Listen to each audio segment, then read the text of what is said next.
तो काली गुरुवार थिला छाड़ खाई से आइंस फाइंस किसी हो पार ना आज शुक्रवार से सकाल सकाल जाइए माछ नहीं आसी तो मु माछ को सागे सागे छड़ेदेली छड़े धोई आनी भाजीदेली तो बेकेटी माछ आमर आसी तो आम झी कंटा खाई पारे अलग माछर कंटा प्रबल तो आम झीपाई से बेकेटी माछ आनी भाजी दे सारे भाजी दे सारापर मोर पखाल खाइमी बोली भावुनी तो सी देखला बेल कहले मु खाइमी अंडा भुजिया अंडा भुज कर अंडा भुजिया लगे पखाल भात कर खाइमी तो मु अंडा भुजिया करदेली मो झी तो अंगनवाड़ी जो अंडा आसाला कचड़ी पटे देला 2-4 खंडे से अंडा को मु अंडा भुजिया करदेनी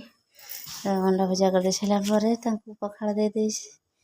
एठी अंडा भुजिया रेडी तो मु पखाल देदेली मो झी 2 जण सी सब बस खाऊँ तो मुझे से खाई सारा मुझे खाईदेनी माछ भजा पखाल भात खाईदे पलैगली रोषे करने तो ये मसला रेडी कर सारे तरकारी बनवाई तरकारी मोर झोल ए फुटिला तो माछ को भजा माछ को पकई दूची तो भजा माछ पकई सारापर तो तरकारी हो रखीदेवी रखिली तरकारी हो सारापर मुझे बढ़ा बढ़ी कर तो बाढ़ी दे सारिकी आम खाईदेमु तो रही जय जगन्नाथ वीडियो जो भल लगे तो सब्सक्राइब करदेवे।